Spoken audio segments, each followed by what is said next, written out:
अस्सलाम वालेकुम viewers, welcome to food secrets with Munazza Waqar. आप सभी देखने वाले खुश रहें, आबाद रहें। आज मैं ईद स्पेशल रेसिपी शेयर कर रही हूँ, बीफ कढ़ाई। ये बीफ कढ़ाई बहुत ही मज़े की बनेगी और ग्रेवी वाली बनेगी। आप इसके साथ नान और पराठा चपाती आसानी के साथ खा सकते हैं और इंजॉय कर सकते हैं। तो मज़े की ये बीफ कढ़ाई बनाना शुरू करते हैं। यहाँ पर है मेरे पास बोनलेस बीफ आधा किलो। व्यूवर्स, मैं बीफ कढ़ाई हमेशा बोनलेस बीफ से बनाती हूँ क्योंकि इससे बहुत ही मज़े की बनती है और सभी शौक से ये खाते हैं। व्यूवर्स, गोश्त को मैंने अच्छी तरह धो के कुकर में डाल दी है। एक मीडियम साइज़ की प्याज मोटी मोटी काट के वो इसमें डाल दी है। बारीक काटने की ज़रूरत नहीं। 2 गिलास मैंने इसमें शामिल किया है पानी। थोड़ा सा डालेंगे हल्दी पाउडर और थोड़ा सा मैं इसमें डालूंगी नमक, हाफ़ टी स्पून से भी थोड़ा सा कम। मिक्स करके मैं कुकर को बंद कर दूंगी आधे घंटे के लिए, ताकि बीफ अच्छी तरह गल जाए। व्यूवर्स, गोश्त का गला होना बहुत ही ज़रूरी है। कढ़ाई चाहे जितनी मज़े की हो, अगर गोश्त गला नहीं होगा तो वो किसी काम की नहीं आएगी और किसी को पसंद भी नहीं आएगी। तो गोश्त को आपने अच्छी तरह गला लेना है। ख़ास करके बीफ का गला होना बहुत ही ज़रूरी है। जी, तो यहाँ पे 30 मिनट हो चुके हैं। कुकर हम चेक करते हैं और माशाल्लाह बीफ अच्छी तरह गल चुके हैं। अब हम कढ़ाई में डालेंगे ऑयल। ऑयल मैंने लिया है हाफ़ कप से थोड़ा सा कम। और ये जो बीफ हमने गलाया था, सिर्फ हम बोटियों को ऑयल में डालेंगे और अच्छी तरह हम फ्राई कर लेंगे। फ्राई करना बहुत ही ज़रूरी है क्योंकि इससे टेस्ट बहुत अच्छा आता है और कढ़ाई का मज़ा आ जाता है। अच्छी तरह आपने बीफ को फ्राई करना है तकरीबन 5 से 7 मिनट के लिए। अभी आपने इसमें कुछ भी शामिल नहीं करना। वीवर्स, मेरे चैनल पे आपको 700 प्लस रेसिपीज़ मिलेंगी जो कि यकीनन आपको पसंद आएंगी। आप ज़रूर वॉच करें। वीवर्स, कढ़ाई को हमेशा आपने पकड़ के स्टूल की मदद से या रुमाल की मदद से आपने पकड़ के चम्मच चलाना है। एहतियात से आपने खाना बनाना है। गोश्त हमारा फ्राई हो चुका है। अब मैंने इसमें शामिल किया है अदरक लहसुन ताज़ा कूटा हुआ 1 टेबल स्पून।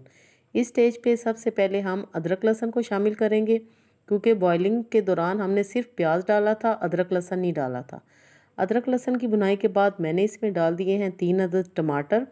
टमाटर भी मैंने काट के डाले हैं। अब हम मसाले देख लेते हैं। नमक है 1 टीस्पून से थोड़ा सा कम। कुटी लाल मिर्च है 1 टीस्पून। काली मिर्चें हैं हाफ़ टी स्पून। सफ़ेद ज़ीरा है 1 टीस्पून। धनिया पाउडर है 1 टीस्पून। और हाफ़ टी स्पून मैंने इसमें डाला है गरम मसाला पाउडर। सारे स्पाइसेस हम एक साथ डाल के अच्छी तरह भुनाई कर लेंगे। व्यूअर्स, भुनाई बहुत ही ज़रूरी है। ख़ास करके कढ़ाई की भुनाई तो बहुत ही मायने रखती है। अगर आपने अच्छी तरह भुनाई नहीं की तो आपकी कढ़ाई अच्छी नहीं बनेगी। टमाटरों को मैंने छिलके समेत डाला है। छिलके उतारने की आपको ज़रूरत नहीं। जैसे मैं घर में कढ़ाई बनाती हूँ सेम मैंने वैसे ही आपके साथ ये रेसिपी शेयर की है। भुनाई के बाद अब हम इसमें शामिल कर देंगे वो यखनी या पानी जो कि बीफ में बाकी बचा था। वो इसमें डाल के हम अच्छी तरह मिक्स कर लेंगे क्योंकि मैंने इसमें दूसरा पानी नहीं डाला। और आपके सामने अच्छी तरह भुनाई हो चुकी है। अब मैं इसमें शामिल करूँगी 1 कप के जितनी दही। दही को हमेशा आपने बीट करके डालना है और फ्लेम लो करके डालना है।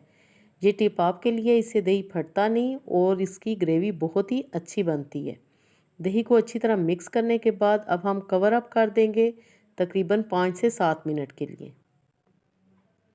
जी, तो माशाल्लाह आपके सामने ऑयल भी ऊपर आ चुके हैं और ग्रेवी इतनी ज़बरदस्त बनी है, कहीं पर भी आपको टमाटर वगैरह नज़र नहीं आ रहे और स्मूथ सी ग्रेवी हमारी तैयार हुई है।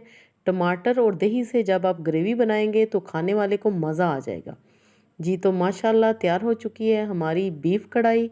मैं अब आखिर में इस पे डालूँगी थोड़ा सा हरा धनिया, हरी मिर्चें, अदरक के स्लाइसेस भी डालना चाहें तो वो भी डाल सकते हैं। जी, तो फ्लेम अब हम ऑफ़ करते हैं और इसको डिश आउट करते हैं। फाइनल लुक आप ज़रूर देखिएगा कि ईद पे आपने बीफ कढ़ाई को कैसे सर्व करना है। जी, तो आई होप कि रेसिपी आपको ज़रूर पसंद आई है। व्यूअर्स, लाइक ज़रूर कीजिएगा और जो लोग भी मेरे चैनल पे फर्स्ट टाइम आए हैं तो काइंडली सब्सक्राइब करके जाइएगा और हमेशा वॉच कीजिएगा। इंशाल्लाह मेरी रेसिपीज़ आपको ज़रूर पसंद आएंगी और जब आप ट्राई करें तो कमेंट्स में मुझे ज़रूर बताएं। कढ़ाई को हमेशा व्यूअर्स छोटी कढ़ाई में, सर्विंग कढ़ाई में सर्व करें तो देख के दिल खुश हो जाता है। जब आप ये गेस्ट के सामने कढ़ाई रखेंगे या आप अपने घर में अपने लिए भी बनाएंगे तो आपको मज़ा आ जाएगा। बनाएं और एंजॉय करें। अल्लाह पाक हम सब का दस्तरखान हमेशा वसी रखे। Thanks for watching. Next video तक के लिए मुझे दें इजाज़त। अल्लाह हाफिज़।